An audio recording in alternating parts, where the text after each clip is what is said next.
現在仔細想想，我們的生活裡似乎什麼都要被填滿，冰箱要滿，衣櫃要被塞滿，要看到儲物間裡被堆得像座山一樣高的囤貨，才感到有安心。每天的日程也要排滿，就連注意力都要一直停留在手機上。也許你一邊用平板玩着消消樂的遊戲，一邊滑着手機看最新的動態，電腦上又在看電影或者是電視劇，而且手機還不是只開一個軟件哦，是3、4個不同的軟件來回切換。我們開始迫切的想去擁有更多東西，也想把生活的每個角落都填滿。只要數量多一點，心裡就會有安全感。只有屏幕一直亮着，聲音一直外放，才能讓自己少點孤獨感。請問你已經有多久沒給自己的生活留點空白了呢？今天的視頻就想來分享一下如何讓你自己空間多一點。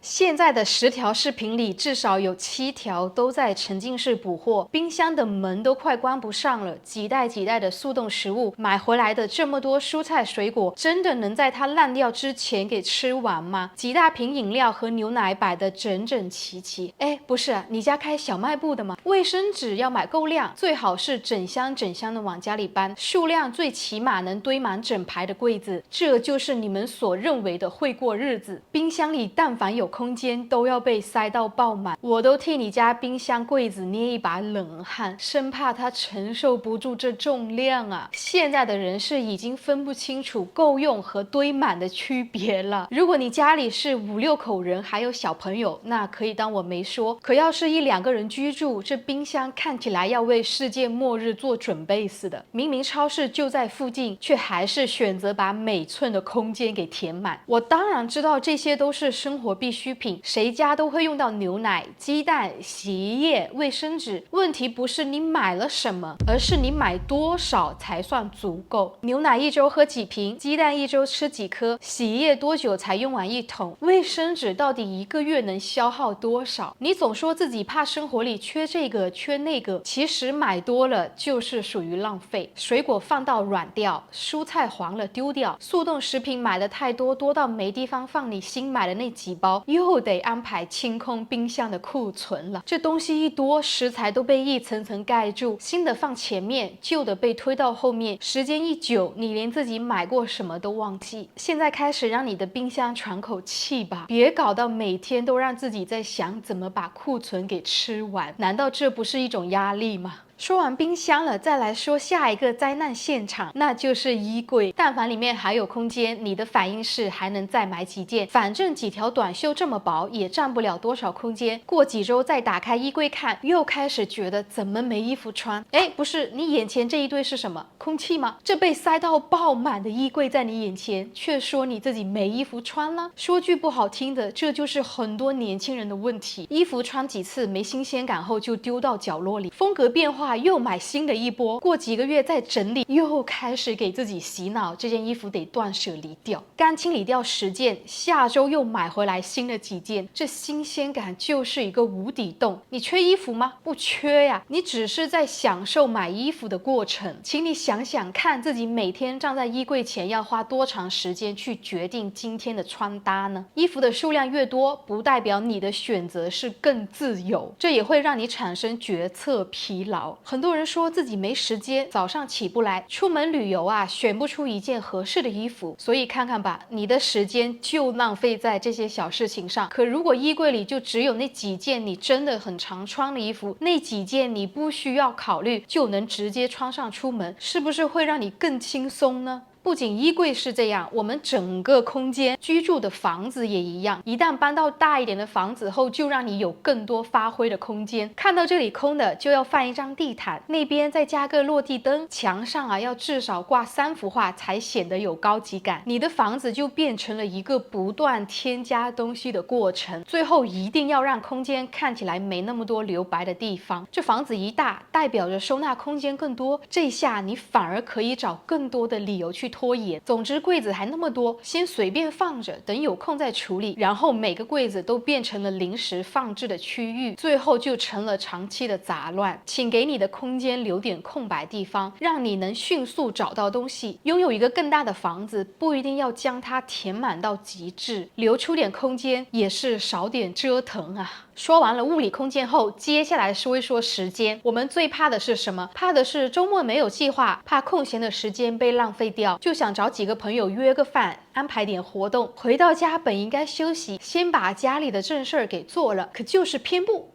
偏要先滑一回手機，偏要打開一條劇情老套到不行的短劇，這一看就是1-2個小時過去了，正事一件都沒做。這也是我要說的重點，我們就連等電梯的幾十秒都要掏手機，坐地鐵的10分鐘裡要是不玩手機，別人還會把你當成異類呢。每一秒的注意力都要專注手機上、電腦上，在那個只叫你去消費的互聯網上。我們現在不太會讓時間慢下來了，你發現了嗎？空出來的那幾個小時不是社交就是娛樂，不是娛樂就是在看手機，然後還抱怨自己很忙沒時間做其他事。你說有時間吧，能在手機上花2個小時，要說沒時間吧，拿出個20分鐘去運動一下都擠不出來。時間上的留白呢，是不用每個周末都要有安排，不是每個晚上都要有效率。你可以什麼都不做，可以關掉聲音，可以不看手機，将自己的注意力轉移到玩手機以外的事情上。說到最後，讓生活留白就是幫你劃清界限。冰箱空一點，你一打開就能看清楚，知道今天該吃什麼，不用每次都翻半天，也不用把前面的食物拿出來後才能看到後面那盒已經快過期的菜。你更不会因為冰箱裡東西太多，又記不清楚有多少的庫存，然後在超市裡又買了一罐家裡已有的調味料。衣服少一點，你就不用把5件衣服都丟到床上後又一件件塞回去，你能看到自己經常穿的那幾件，也知道哪些衣服讓你不用猶豫半天，這時間不就自然省下來了嗎？留白是在幫你做減法，是讓你在擁有它之前多想一下。衣櫃塞到爆滿的時候，你買新衣服幾乎沒感覺，反正都亂了，多一件少一件沒區別。可要是衣櫃裡本來就只有固定數量的衣服，那你買新的才會去考慮是否要多增加那幾件的數量。留白同時還會減少後續的家務活，只要東西一多，後續的整理清潔、移動和維修也會變多，這些都是在你未來要處理的任務。所以給生活留白的重要性是讓你自己少操點心。我們為什麼總想着把所有東西都填滿？是覺得多擁有一點才會更安心。可是讓我們能輕鬆一點的，難道不是剛剛好夠用的狀態嗎？這個問題呢，就值得你思考。好了，這個就是以上今天所有內容。如果你喜歡的話，不要忘記關注和點讚，是對我頻道最大的支持，也讓更多人看到我的視頻。最後也是對小陳本人最大的鼓勵。那我們下周視頻再見吧，